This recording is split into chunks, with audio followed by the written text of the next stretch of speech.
ಎಲ್ರಿಗೂ praise the lord. ಇವತ್ತೊಂದು ತುಂಬ ಇಂಪಾರ್ಟೆಂಟ್ ಮೆಸೇಜ್ ಇದೆ. ಅದೇನೆಂದರೆ, ನಿನ್ನೆ ಹೇಳಿದ ಹಾಗೆ ಉಪವಾಸದ ಬಗ್ಗೆ. ನಾಳೆಯಿಂದ ಅಂದರೆ ಒಂದು ಹೊಸ ತಿಂಗಳು ಸ್ಟಾರ್ಟ್ ಆಗ್ಲಿಕ್ಕಿದೆ. ಸೆಪ್ಟೆಂಬರ್ 9ನೇ ತಿಂಗಳು, ಒಂದು ಪರಿಪೂರ್ಣತೆ ತಿಂಗಳು. ನೀವು ಸೆಪ್ಟೆಂಬರ್ಲಿಂದ 9ನೇ ಸೆಪ್ಟೆಂಬರ್ವರೆಗೂ ನಾವು ಪ್ರತಿ ತಿಂಗಳು 1 ತಾರೀಕಿನಿಂದ ಆ ತಿಂಗಳ ಡೇಟ್ ಎಷ್ಟದನೋ ಅಷ್ಟು ಡೇಟ್ ನಾವು ಫಾಸ್ಟಿಂಗ್ ಮಾಡ್ತೀವಿ. ಸೊ ನಾಳೆಲಿಂದ 9 ದಿನ ಫಾಸ್ಟಿಂಗ್. ಯಾರಾದರೂ ಇಂಟ್ರೆಸ್ಟೆಡ್ ಇದ್ರೆ, ಅಂದರೆ ಉಪವಾಸ ಮಾಡಲು ಆತ್ಮದಿಂದ ಪೂರ್ಣವಾಗಿ ಮನಸ್ಸಿನಿಂದ ಬುದ್ಧಿಯಿಂದ ತಯಾರಾಗಿದ್ರ, ಹಲ್ಲೆಲೂಯಾ, ಅಂಥವರು ಆ ದೇವ್ರ ಹತ್ರ ಇವತ್ತು ರಾತ್ರಿ ಕುಂತು ಪ್ರಾರ್ಥನೆ ಮಾಡ್ರಿ. ದೇವ್ರೇ, ನನಗೆ ಶಕ್ತಿ ಕೊಡು, ನಂಗೆ ನಾಳೆಲಿಂದ ಒಂದು ಹೊಸ ಜೀವಿತಕ್ಕೆ ಎಂಟ್ರಿ ಆಗಲು ಜ್ಞಾನ ಕೊಡು ಅಂತ ಕೇಳ್ರಿ. ಇಲ್ಲಿ ಸ್ವಲ್ಪ ಟ್ವಿಸ್ಟ್ ಇದೆ. ಯಾರ್ಯಾರು ಉಪವಾಸ ಮಾಡಲಿಕ್ಕೆ ಇಷ್ಟ ಇದ್ರೆ, ಉಪವಾಸ ಅಂದರೆ ನೀವು ಎಲ್ರಿಗೂ ಗೊತ್ತು, 3 ಗಂಟೆ ತನಕ ಮಾಡ್ತೀರಾ, 6 ಗಂಟೆ ತನಕ ಮಾಡ್ತೀರಾ, 11 ದಿನ ಮಾಡ್ತೀರಾ, 21. ನೀನು ಹೇಳ್ದಂಗೆ ಪ್ರತಿಯೊಬ್ಬರು ನಾನಾ ರೀತಿ ಉಪವಾಸಗಳನ್ನು ಮಾಡಿರಿ.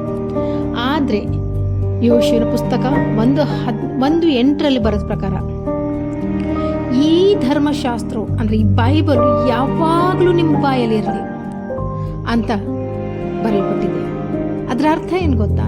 ಯಾವಾಗಲೂ ನಾವು ನೋಡ್ರಿ, ಮುಂಜಾನೆ ಒಂದಿಷ್ಟು, ಯಾವಾಗೂ ಒಂದು ಸಲ, ಒಂದು ದಿವಸಕ್ಕೆ ಮಧ್ಯಾಹ್ನ ಇಷ್ಟು, ಸಾಯಂಕಾಲ ಇಷ್ಟು, ಹಬ್ಬ ಅಂದರೆ ಒಂದು 2-3 ತಾಸಿಗೆ ಒಂದು ಸಲ ಆ ವಾಕ್ಯ ನಮ್ಮ ಬಾಯಲ್ಲಿ ಇಡ್ತೀವಿ.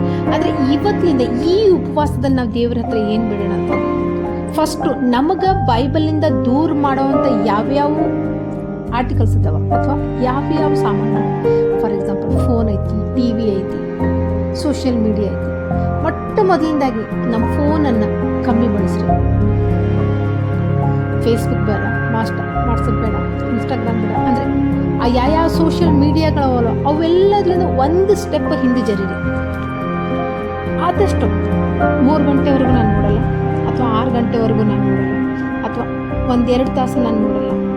ಮೊದಲನೇದಾಗಿ ಇದು ಒಂದು ಉಪವಾಸ ಹೇಳ್ತಾ ಇದ್ದೀನಿ.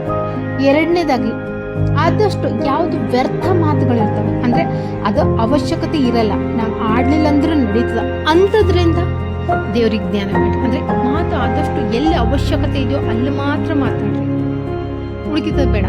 ನಮ್ಮ ಬಾಯಿಲಿಂದ ಉಪವಾಸ ಮಾಡಿ. ಕಮ್ಮಿ ಕೇಳ್ರಿ. ಸಿಕ್ಕ ಮೂವಿ ಸಾಂಗ್ಸ್ ಬರ್ತಾವ, ಸಿಕ್ಕ ಯಾರೋ ಏನೋ ಮಾತಾಡ್ತಾರ, ಬೇಡ, ಅವು ನಮ್ಮ ಕಿವಿ ಬೇಡ. ದೇವರನ್ನು ಜ್ಞಾನ ಕೇಳ್ರಿ. ಆದಷ್ಟು ಕಮ್ಮಿ ಕೇಳ್ರಿ. ಯಾವ್ದು ಅವಶ್ಯಕತೆ ಇರ್ತೋ ಅದನ್ನು ಮಾತ್ರ ಕೇಳ್ರಿ. ಕೆಲಸದ ವಿಷಯ ಇದ್ದಾಗ ಕೆಲಸ, ಯಾಕೆ ಬಹಳಷ್ಟು ಜನ ಜಾಬ್ ಮಾಡೋರು ಇದ್ದೀರಿ, ಕೆಲಸದ ಮೇಲೆ ಹೋಗೋರಿದ್ದೀರಿ, ಅಂತಲ್ಲಿ ನೆಸಸರಿ ಇದ್ದಲ್ಲಿ ಮಾತ್ರ ಮಾತಾಡ್ರಿ. ಈ 9 ದಿನ ಆದಷ್ಟು ಫ್ರೆಂಡ್ಸ್, ರಿಲೇಟಿವ್ಸ್ಗಿಂತ ಹಾಯ್ ಬಾಯ್, ಊಟ ಗೀಟ, ಅನ್ವಾಂಟೆಡ್ ಟಾಕ್ಸನ್ನು ಸ್ವಲ್ಪ ಸೈಡಿಗೆ ಇಡ್ರಿ. ಹಲ್ಲೆಲೂಯಾ. ಅದಾದ ನಂತರ 3ನೇದು ಅತಿ ಇಂಪಾರ್ಟೆಂಟ್ ಅಂತ ವಿಚಾರ, ಹಲ್ಲೆಲೂಯಾ, ನಿಮ್ಮ ವಿಚಾರಗಳಲ್ಲಿ ಉಪವಾಸ ಮಾಡ್ರಿ. Hallelujah, hallelujah. ನೋಡ್ರಿ, ನಾನು ಮೊದಲನೇ ಹೇಳಿದೆ, ಪ್ರಾರ್ಥನೆ ನಿಮ್ಮ ಬಾಯಿನಿಂದ ದೇವ್ರ ಸನ್ನಿಧಿಲಿ ಕುಂತು ಹೇಳಿದಂತಷ್ಟೇ ಪ್ರಾರ್ಥನೆ ಆಗಲ್ಲ. ಆ ಪ್ರಾರ್ಥನೆ ಹೇಳಿ ಮುಗಿಸಿದ ನಂತರ ನೀವು ಆಮೇಲೆ ಹೇಳಿದಂಥ ನಿಮ್ಮ ಮೈಂಡ್ನಲ್ಲಿ, ಅಂದರೆ ನಿಮ್ಮ ವಿಚಾರಗಳೇನಿರ್ತವೋ ಅದನ್ನು ದೇವರು ರೀಡ್ ಮಾಡ್ತಾನೆ.